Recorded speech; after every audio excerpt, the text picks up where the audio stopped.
Hey guys, Scarlett here. So today we are going to be talking about Norse paganism, which is a topic I am immensely fascinated by. And before we jump into it, I just want to say welcome back for all my returning subscribers.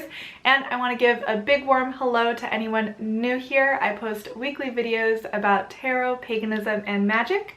So if those are topics you are interested in learning a bit more about, do please consider subscribing down below. So, Norse paganism, and specifically I wanted to show you guys some ritual tools that I have as well as some art pieces that are connected to Norse paganism. And this is a branch of paganism that is deeply personal to me. It's a pantheon of deities and is a collection of myths and legends and stories that I find immensely appealing. Recently I went to Copenhagen, that's where my ancestry is from, and I got to trace some of that ancestry, and that was really powerful and meaningful for me. But it doesn't necessarily mean that you need to have that ancestry connected to Scandinavia or something like that in order to practice Norse paganism. I personally believe that this belief structure is open to anyone. And what you'll find with pagans, often they'll be drawn to one particular pantheon or set of beliefs, or maybe they'll be drawn to several. I tend to be drawn towards a couple different pantheons, but some people might be very different and just focus on one particular ancient culture. So do please keep that in mind when it comes to paganism. There are such a wide variety of practices. But today we're going to be talking about Norse paganism specifically, and I wanted to start off by showing you my drinking horn. And this is a pretty simple drinking horn. It does have a little Mjolnir or Thor's hammer on it. It's got a little strap so you can wear it if you'd like. And drinking horns have been around for a long time, for about, I think, 2,600 years. And drinking ceremonies played a big role in a wide variety of religions actually, but especially in Viking Age Scandinavia as well as in Anglo-Saxon England. And there's a fun component to the Poetic Edda, which is one of the main sources where the Norse myths come from, where they describe that in Valhalla, people are given an endless supply of mead coming from a kind of magical goat that has mead in its udders. So kind of just a fun story. Mead is being a very kind of integral part of the Norse myths in a lot of ways. And when it comes to contemporary Norse pagan ritual, one of the main ceremonies is called a blot. And a blot just basically means a sacrifice to the gods. And in the old days, this was done through feasting upon an animal that was consecrated and then sacrificed to the gods. But today it's more so done with just a simple offering of mead or another alcoholic beverage, and you can definitely use a drinking horn for that purpose. So you can go to a space or maybe if you have an outside altar, that works really well. A place that you find spiritually significant for yourself, and use your drinking horn to just pour out a little, whether that's mead or beer or whiskey, whatever you like, as an offering to the gods. So that is my little drinking horn here. The next thing I wanted to talk to you guys was about the runes. And I do have some runes here. And these are runes that I've had for a very long time. They were gifted to me when I was a teenager, so I've kept hold of them for a while. And runes are something that was used as both an alphabet as well as a divination tool. And in the lore, it says that Odin discovered the runes. And if you look at the Havamal in stanza 138, it describes how Odin received the runes through a self-sacrifice. So I just wanted to read that to you real quick. It states, "I know that I hung on a windy tree 9 long nights, wounded with a spear dedicated to Odin, myself to myself. On that tree of which no man knows where its roots run, no bread did they give me, nor a drink from the horn. Downwards I peered, I took up the runes, screaming I took them, then I fell from there. So that is the story that indicates how Odin kind of went through this self-sacrifice, putting him through this extreme condition, at which point he spies or he sees the runes and gives them kind of to the people. So runes or runic symbols have also been used for spell work.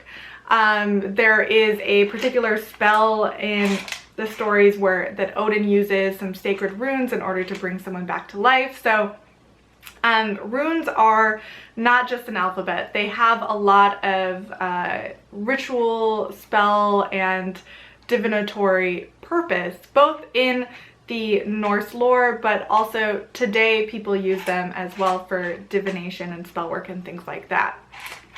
And this little case that I got here for my runes, it has little kind of detailed runes on the side there.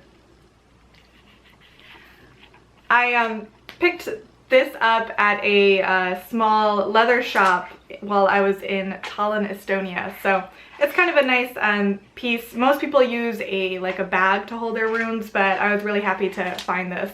I think its original intention was for this to be like a beer koozie, but I think I found a much better purpose for it.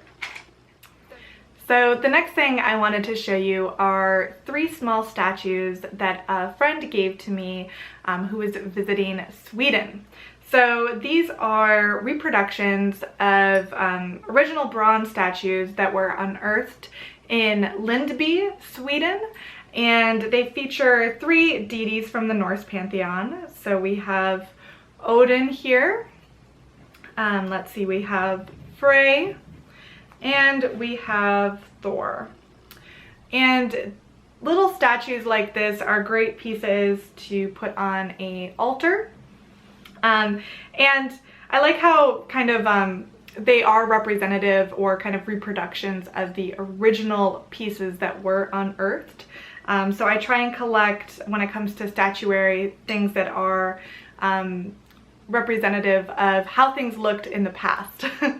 So these are just 3 little statues that I like to place on an altar from time to time. And let's see, the next thing is my most recent purchase, and this thing is big. This is an art piece, and it features Yggdrasil, or the World Tree. And I got this from a store called Viking Merch, but I absolutely adore this piece from all the detail in here. So it shows Yggdrasil here kind of as the main piece, and here in the center we have Odin. We have Odin with his ravens, and we also have the goddess Hel at the bottom there. So pretty fascinating. And we have the squirrel that travels up and down the World Tree, kind of like sharing knowledge, sharing information. He's kind of like a trickster squirrel too, so it's kind of a fun little detail there. You have the eagle up at the top, which kind of represents spiritual enlightenment in a way. We have the 3 Nornes, which are similar to the Fates, if you're familiar with Greek mythology. And they're pouring healing water into the roots of Yggdrasil.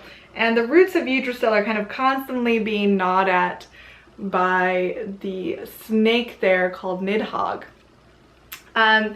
So you also have Asgard on this side with the Rainbow Bridge, and you have Jotunheim, the land of the giants, being represented here. So this is an art piece that I hang up on my wall, and I'm just so happy to collect kind of pieces like this, and that there are wonderful artisans making pieces like this. So I was really happy about getting this, and I love how much detail and how many different Norse myths the imagery references. I also have a small art piece here that was given to me from a friend from Instagram, and this has been kind of hand burned.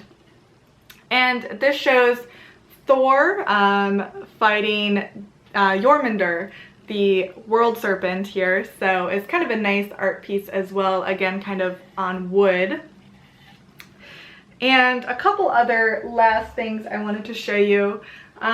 This right here is a reindeer, reindeer cloak, or not cloak, a reindeer fur. And I picked this up in Finland.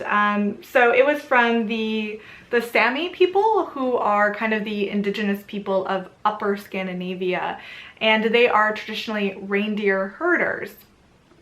And this piece of reindeer fur I like to place atop my altar sometimes. Sometimes I even sit on it as kind of a cozy spot to sit on for meditation. It's a really beautiful piece, and it was definitely hard to pack in my suitcase coming back from Finland. It's pretty big, but I'm so happy I picked that up. So it's not necessarily Norse specific, but reindeer were a pretty big part of the lives of people in northern Scandinavia. So I just thought I would show you guys that as well. And the last thing I wanted to mention is my little Mjolnir necklace. So you'll see pagans that follow Asatru, or they might consider themselves heathen, or perhaps just pagans who work with the Norse pantheon like myself. Oftentimes they will wear a Thor's hammer necklace. This is just a small one here that I picked up from the museum, the Danish National Museum in Copenhagen. And it was a bit tricky for me to find one that was small and kind of designed more for women. And this again is a historical reproduction from a Thor's hammer that was found and excavated.